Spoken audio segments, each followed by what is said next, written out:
আমার ভোট আমি দিব, যাকে খুশি তাকে দেব।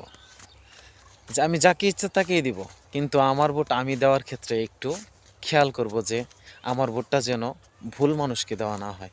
কারণ আমরা যাকে নির্বাচন করব এই নির্বাচনে, অবশ্যই তিনি যদি সৎ হন তাহলে আমরা যে আমাদের যে সেবাটুকু পাওয়ার কথা সেটা আমরা পরিপূর্ণ 100-এ 100 পাবো। কিন্তু আমরা যদি ভুল মানুষকে নির্বাচিত করি তাহলে তিনি নিজের সেবা গ্রহণ করবেন, কিন্তু আমাদের সেবার ক্ষেত্রে তিনি থাকবেন ভিন্ন। তাই আমরা অবশ্যই আমাদের নির্বাচনের ক্ষেত্রে আমরা অবশ্যই ভালো কোনো প্রার্থীকে নির্বাচিত করব, ভালো কোনো প্রার্থীকে আমরা ভোট দেব। তা আমি যেহেতু কিশোরগঞ্জের স্থানীয়, সেক্ষেত্রে আমি বলতে পারি যে আমাদের কিশোরগঞ্জ 1 এবং 6 আসনে আমাদের রিকশা প্রতীক মার্কায় দুজন ব্যক্তি দাঁড়িয়েছেন।